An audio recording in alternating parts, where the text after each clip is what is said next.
This is a review of Cypress Ridge Golf Course in Arroyo Grande, California, which is on the coast north of Los Angeles, about 150 miles north of Vandenberg Space Force Base, and south of Pismo Beach, which is actually on the coast. I included a few pictures of that. That is a 9-hole course there. I did not play that course. I played Cypress Ridge, which is rated slope 135 from the back tees, which were not open when I played. And I played the blues, which were about 6,400 yards versus 6,800 yards slope 135 on the back tees. The blues, I'm guessing, are about slope 125, but it was actually a pretty challenging course. A little short, but basically a good challenging vertical course on the back side. The front side was a little bit flatter and certainly had more car noise, and was not quite in as good a shape as the back was, but still decently playable. Good round. Overall, it was a pretty nice round, nice facilities, and I definitely enjoyed it. Sunny weather. The only real problem I had was they had no beer service while I was there, because the guy who was in charge of the concessions inside the clubhouse decided to play 9 holes behind me on the backside. I didn't know that. I met him in the clubhouse when I came back in. So that was a one-downer of it all, and I kind of remarked about that at the end. Other than that, a decent B course, certainly. I would say maybe even B star overall. Nice round. It was a good challenge, good fun. Had a good time playing it. It was $90 during the week at 1 o'clock to play in the beginning of May. This is the last week of April, first week of May. Good round overall. Had a good time. Definitely would check it out if you're in the area. Our first plane, and we ended up just bounced off the hill, rolled back down. I hope this video stabilization is on. So we're about 150 on a 170 hole.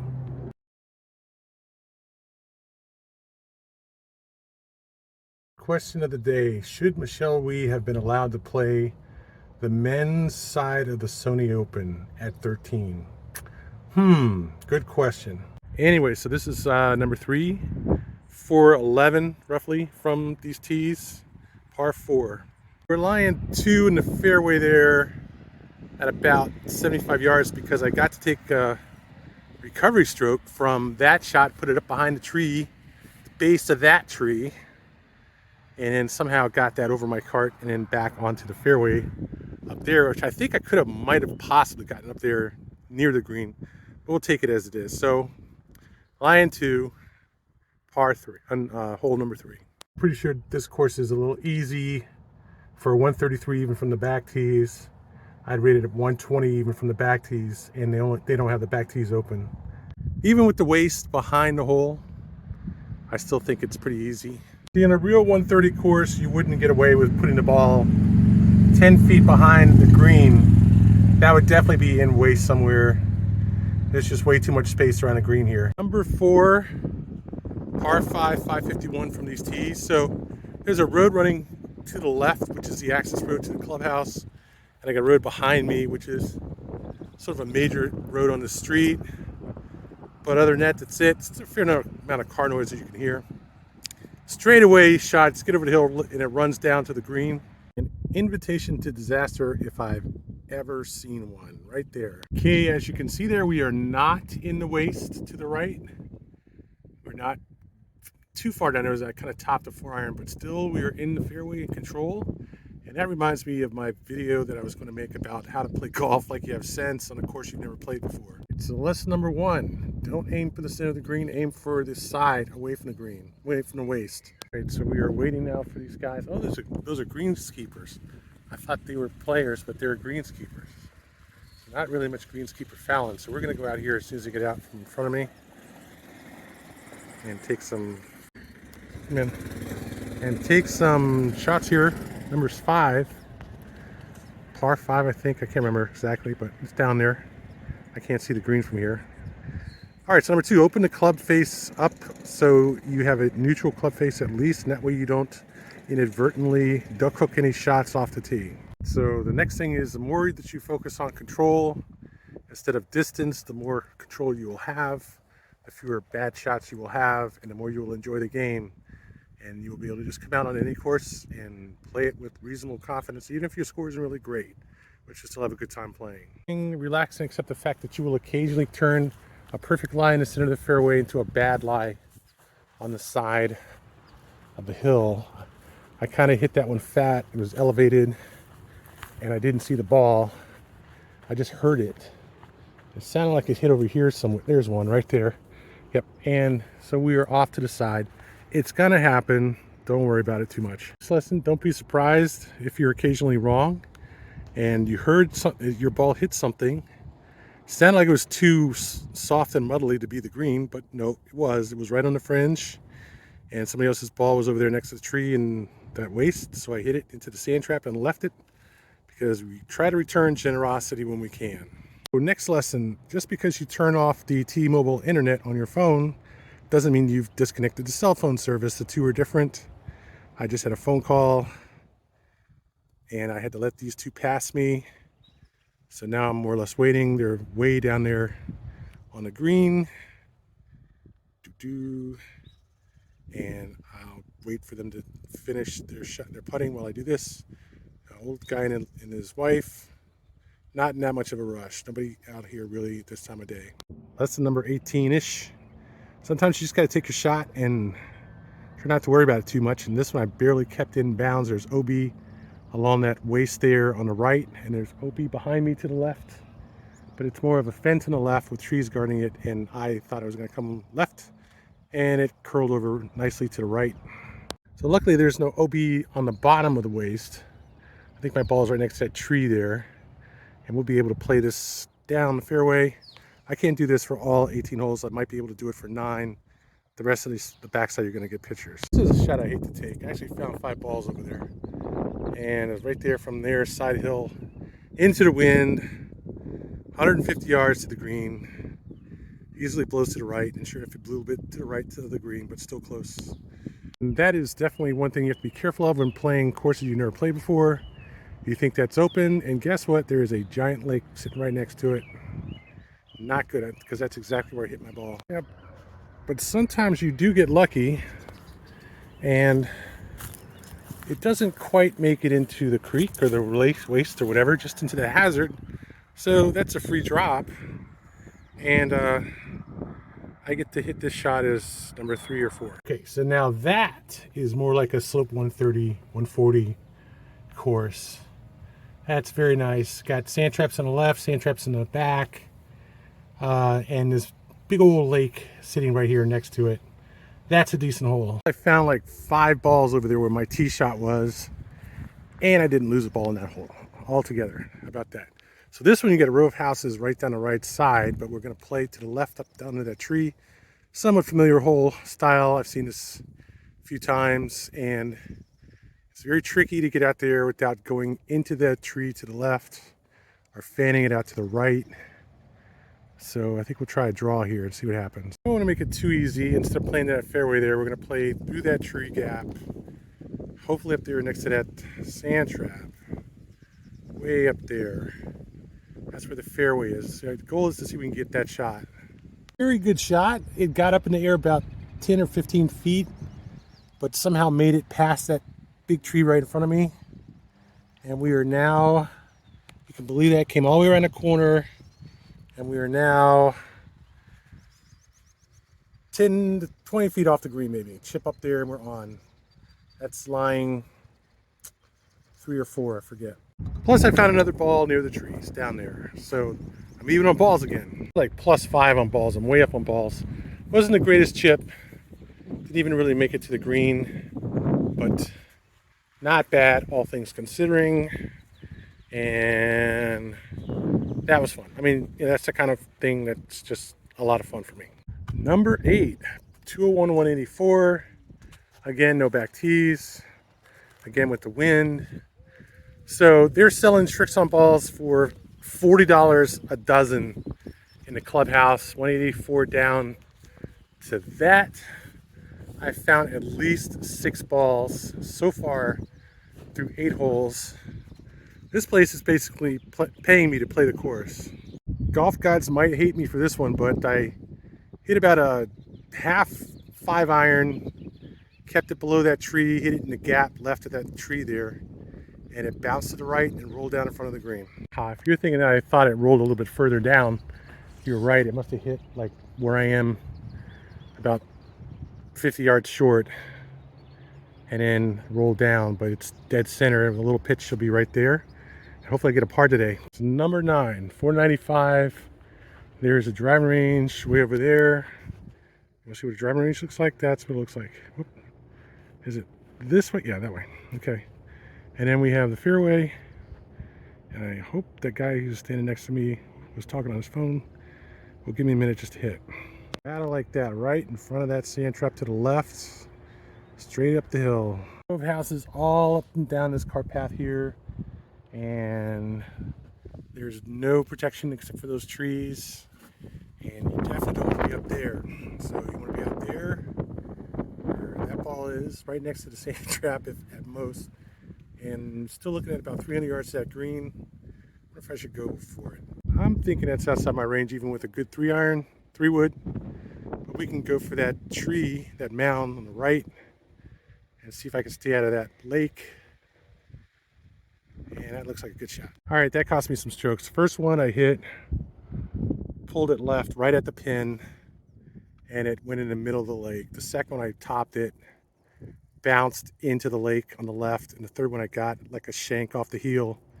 Still went over there towards that sand trap. Came out pretty well. As I said, somehow I got a shanked 3-wood this distance, and the other ones I put in the lake, which is bad to miss 2 out of 3 shots. Very bad. But that's my first 3-wood of the day. That wasn't bad. Anytime you have a lake garden to green, it's going to be a tough shot, and that was definitely a tough shot. You really want to be over here to the left, and you can play around the green. But not bad a hole there. Front side, give me a B, I guess, overall. Some difficult holes, but overall inconsistent. All right, so I have a couple of technical difficulties to deal with here on the backside. So we're going to start the backside hole number 10 here, but I am putting in this little crop of the map to help you get a better picture overall of what the flow is. And also, I'm going to spend some minutes here talking about a big issue when it comes to neighborhood courses, which is the residents intruding on the golf course. This is a problem. You have residents. You have 1,000 people or so that live in this area. But I don't want to talk about it yet. Let's talk about the flow first. So the flow is, you see this big brown dirt patch up here at the top center of the frame. That's the driving range. The clubhouse is over to the right, straight down that line of dirt there, and then if you drop straight below that sort of red dot there, where those two lines come together that look like what would you call it? Price tags, things. Those two T's. Straight down from there, and that dogleg right is the 10th hole. The little squiggly line there is the 11th, par 3 downhill. Then you have the restrooms there where that sort of dark area is at the top of that, and then it juts off to the top left along that road. That's the 12th, par 5. Then there's a par 3 at the end of that climbs uphill, and it brings you to that's the 13th. The 14th is the hole coming down along the top there, and then you have the 15th, which is that par 4 that you see sort of starting after a row of houses, and it comes almost straight down the middle. That's 15th. 16th then turns to the left. It goes dogleg left up to that elevated green. 17th is this sort of funky dogleg right, and then 18th is the straight hole coming back to the clubhouse. So I'm going to put in a few frames about the 10th because of this gentleman who is building a house and his contractors who decided that they were going to walk out onto the course, onto what were the blue tees, except that they had closed the first two tees and had only the third tee open from that course. So this is a deviation from the norm. They didn't even have the blue tees open at the time. They're making everyone play off the tees away from this guy's house because there's so much noise and construction stuff going on in the house. So that I noticed when I was going up to the tee box, and this is again one of the things that you have to deal with when you're playing a neighborhood course often is some construction, some lawn mowing, some leaf blowing, that kind of house maintenance kind of thing. So this guy has a full-blown construction going on, and he's essentially starting off his journey as a homeowner on a golf course, walking onto the course whenever he feels like it. Okay, they're not supposed to be walking onto the course whenever they feel like it, much less what often happens is using the course as their own private recreation area or their own practice area. You see that a lot. Guys will be hitting balls out to the course and then playing the hole. Or in this case, using it as part of their construction zone. But definitely you have this conflict of people who get into this mode of relating to a course while people are playing the course. They'll do it, they continuously do it at their convenience, even when paying patrons of the course are playing the course. I'm sitting there on the tee box trying to get set up for a tee shot, and this guy and his two friends walk onto the tee box next to me and start having this conversation like I'm just not even, not even there, much less any concern for the fact that I'm playing the course, which is why I went through this whole thing with him. Okay, so now the other problem I'm having is there's a section of the video where for some reason the recording mechanism mode switched back into what is a standard frame rate mode, and in this case I have to look at this. I just realized this. The audio isn't in the video. Let's put it that way. Okay, I'm not sure why, but I somehow recorded about 10 sections of video, 10 little video sections where there's no audio. So after passing the 10th, I'm going to have to walk you through, or hopefully now you can walk through, but there's some gaps here in the audio that I need to fill in. So 6A problems, okay, video processing problems, golf course problems, all that kind of stuff happening on the backside. But the backside was a good course. I mean, I absolutely enjoyed playing it. It wasn't super difficult, but it was a good course, and I don't want to under process or not give it its due here. So let's see how this works out.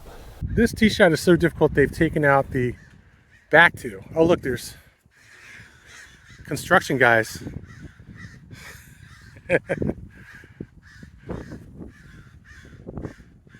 Look at it. They just walked out on the course because, it's just a golf course.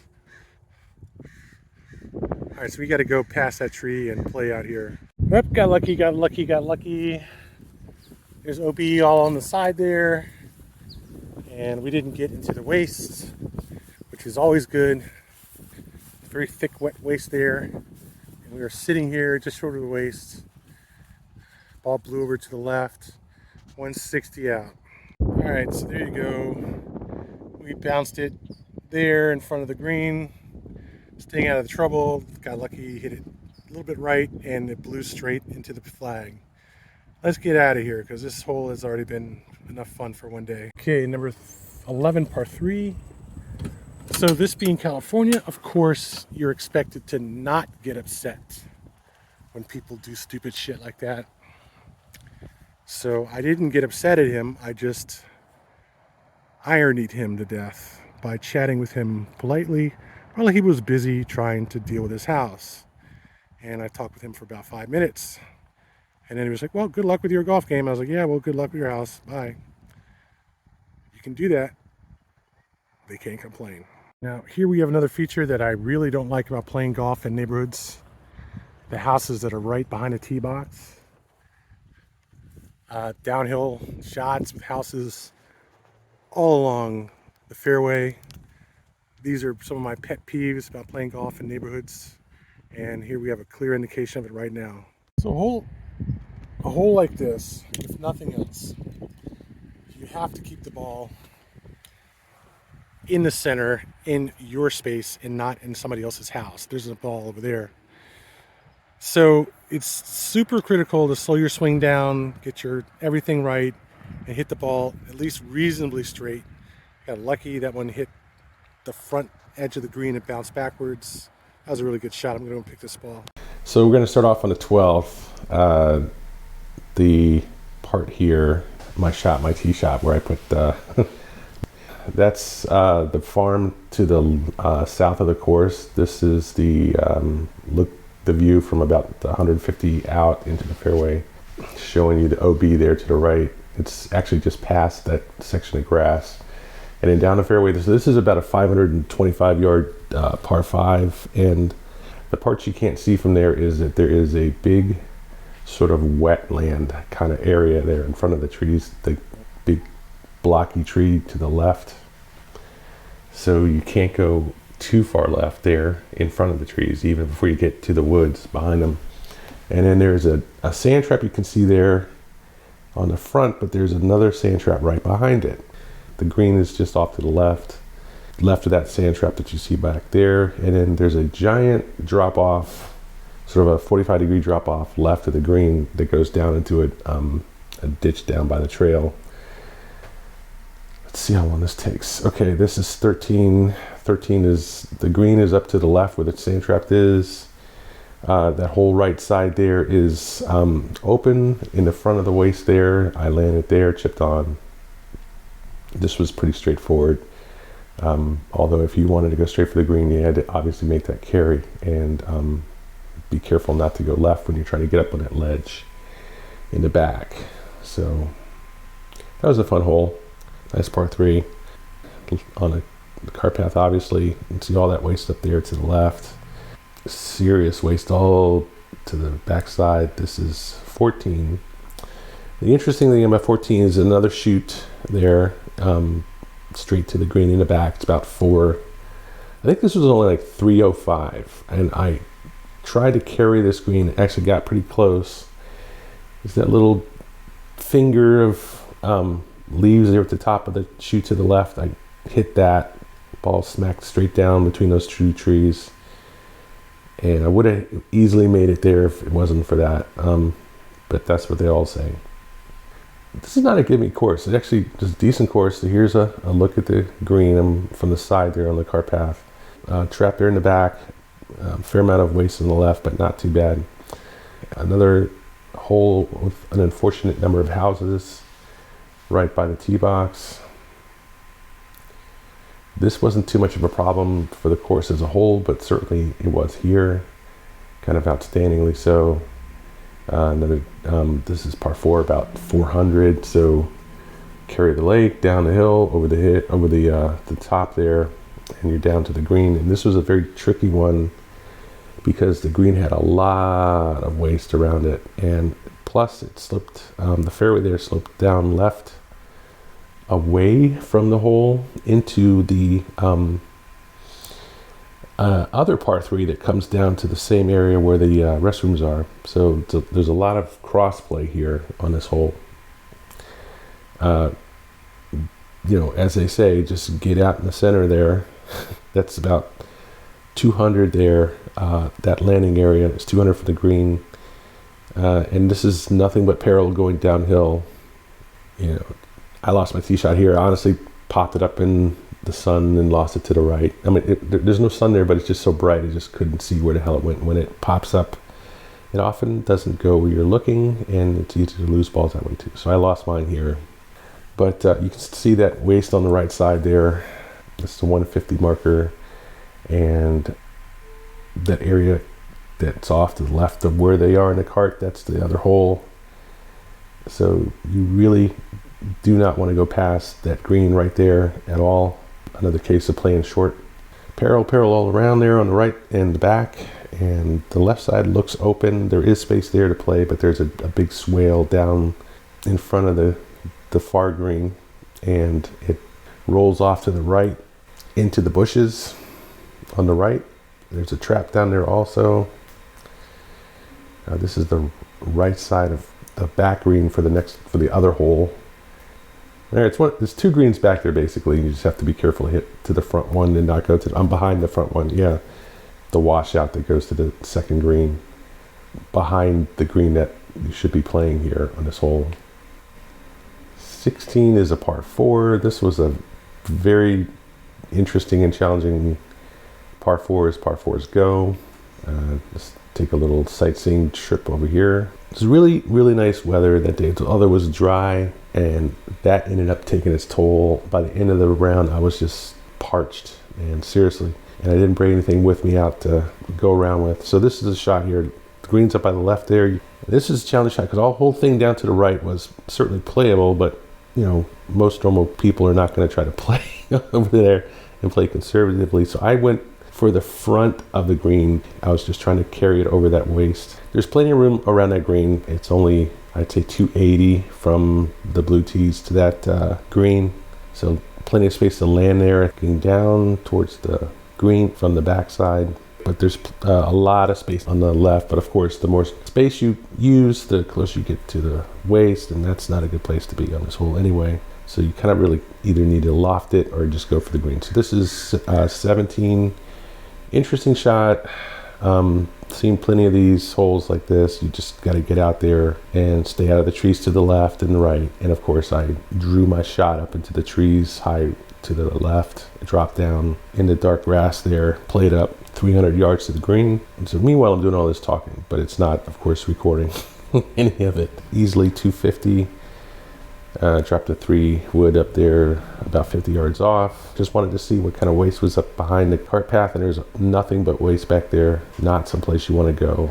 Yeah, a lot of golf is not going places you don't want to go, and this is one of those cases. Nowhere along the left side do you want to go. In this case, it's the right, looking back towards the tee box. So that is the right side of the fairway. There's looking from the fairway towards the green. This is 18, a bit of a mind game here. Get out there in the fairway, pretty straightforward. They tuck the green up to the left there, hit it with some trees on the left and a lot of waste on the left, and the whole right side is wide open. I guess you're supposed to hit to the right and pitch on. Yours truly decided to go straight at the green, got lucky, hit it straight at the pin, had a 75-yard chipped on to 5 feet. And that was my only decent score.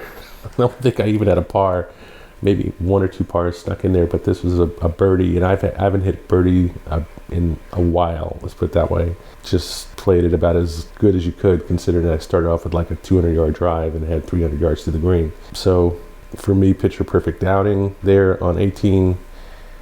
The guy behind me, and the foursome behind me, is a guy who's supposed to be in the clubhouse, running the beer stand. I'm sitting out here drinking a Gatorade, and I was getting slightly pissed. The other guy wouldn't come out from behind the cash register to sell me a beer, and there were 2 other people in the back talking, yapping away. And I'm sitting there going, gee, I'd really like to have a beer from this giant bar you guys have over here on the side. No one wanted to go out. And so when the guy finally comes back in and I see him near the cash register, suddenly the guy comes from behind the cash register for the tees and stands there with his hands crossed, while I'm talking to the other guy. I mean, I love it when people suddenly respond to you when there's other people that you're trying to talk to and suddenly they want to get in the conversation. It was one of those great moments. Anyway, so this is shots of Pismo Beach. Okay, so at the end after my round, I decided to go ahead and drive the 25 miles northwest to Pismo Beach, check it out. And it's actually a pretty busy area. Lots and lots of houses there. There's a long stretch of beach which kind of comes into a cove. The beach is down about 25 feet down from the road, and the course you can barely see in the pictures is off to the right where it juts out into the ocean. and it's all flat there. The pictures that I saw on Google were all of the beach, not of the course, which tells me something about the course. I might go play it just to see what it's like for a 9-hole in that area, just to jut out one day and give it a shot. But for now, I just played the Cypress Ridge course, which you just saw, which was actually not bad. I would definitely play it again. I almost did play the back 9 again while I was there, and certainly I can recommend it.